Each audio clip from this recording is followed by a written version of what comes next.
This fall marks the 50th anniversary of Sputnik. In 1957, the Soviets launched the world's first satellite. What does all this have to do with travel? Well, many people found out that a small coal town in southern West Virginia played its part in the, quote, race for space.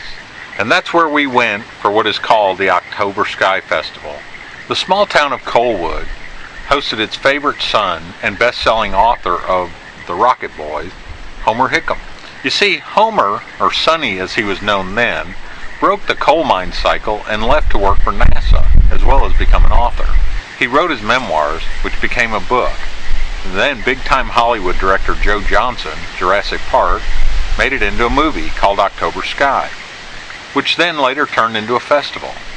This year, famous astronauts and at least one Hollywood star, along with countless others, attended. And so did we. Oh, and on a side note, my youngest son Dustin was in the movie as well. We like to call him a big Hollywood extra.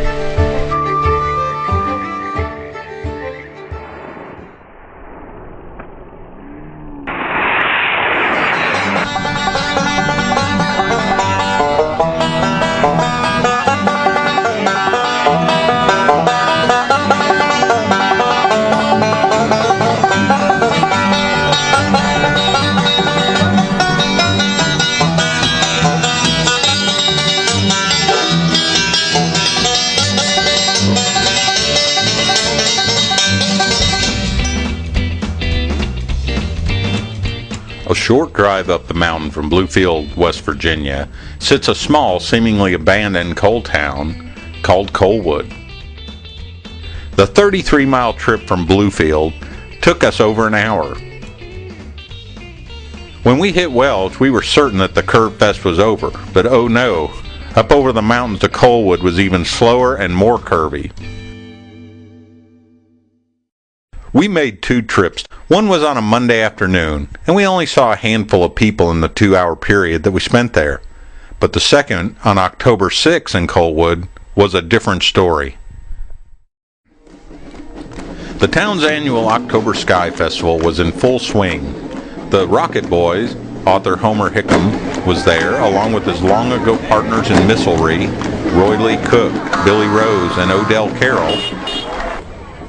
This year, there were astronauts and movie stars in attendance. Well, there was an astronaut or two, and the fellow who played Homer's brother in the film, Scott Miles. Words to you. I'll give you a quick thumbnail sketch of his background. Navy test pilot, one of the best. He has the right stuff. Flown into space 3 times, up to the Russian Mir space station, and later on he became one of the associate administrators of NASA. I really did like that the honored people in attendance, such as Homer, NASA astronaut Bill Rady, and actor Scott Miles, were very approachable.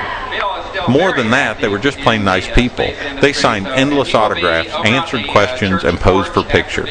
Absolutely, thank you. What was the name of the movie you have coming out? Little Chicago, and then Dismal coming out after that. LittleChicagoMovie.com, and yeah, Dismal. Awesome. Dismal.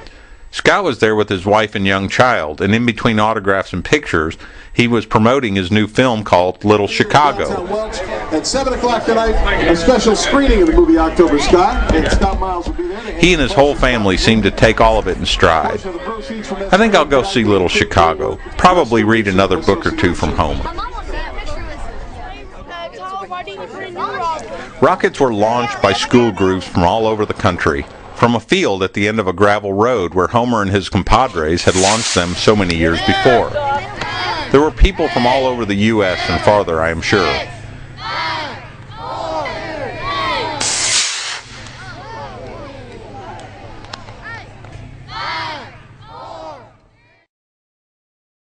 I was so excited to meet some of the names I had only seen from the Coalwood website.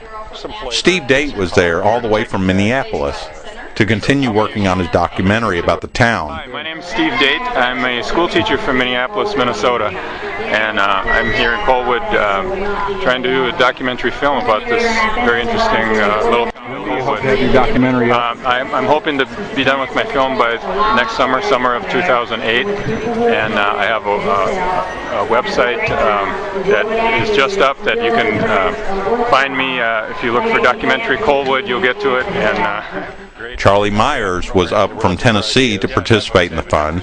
Charlie mans the extended town's important website, CoalwoodWestVirginia.com. Here with my family and my mom, my dad, and my 3 sons. My oldest son, Jacob, he's 12, and he's interested in the space program.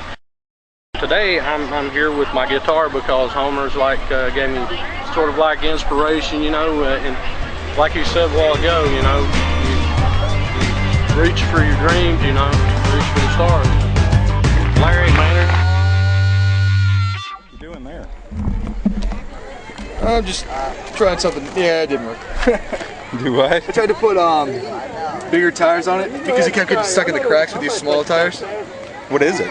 It's a remote control robot. Programs do totally autonomous things, which is awesome. Are you a Hokie? I am indeed.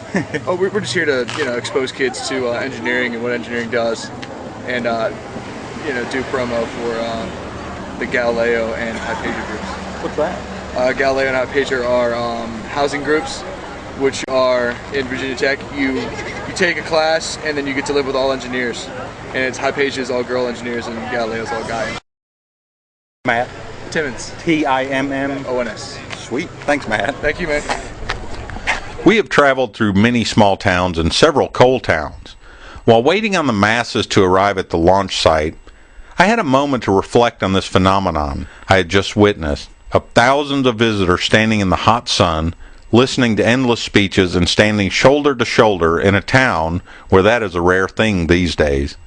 I thought, wow, they really love Homer. And they do. But I believe there is more to it than that. Something changed in the coal fields around the 1950s and 60s that forever impacted all the small towns. The parents, mostly mothers, decided that living and dying in a coal mine wasn't good enough for their children. People began to focus on education. Children were raised to believe and raised to understand that if you didn't want to end up in a hole in the ground from morning to dark digging coal, you better get an education. It worked. The unfortunate part of this change of dynamics was that after so many left the coal fields to go to college and get a big fancy degree, they had to stay out of the mountains if they wanted to use it. Julie Cliff. Julie Cliff? Are you with NASA? I'm a contractor for NASA. And what's this? It's a moon rock. A moon rock? Yes. Awesome. Is it in glass or plexiglass? It's like an acrylic. Ooh. For the most part, whatever the economic reason, a town goes away because people go away. To many outside the hills and valleys of these mountain communities, poverty is viewed as an act of laziness. It doesn't matter how hard you may work, even 2 jobs. There is a perception that there must be something wrong with you if you don't wear today's most popular name brand shoes and own an iPod or 2. People, especially young people, are susceptible to this kind of socioeconomic pressure. With all the world at your internet fingertip, this pressure only increases. But when people from the mountains are reminded about Homer, the best-selling author and former NASA engineer, raised in a coal mining town with every opportunity to fail, they can say with pride, and more so with evidence, see, we're as good as anyone else.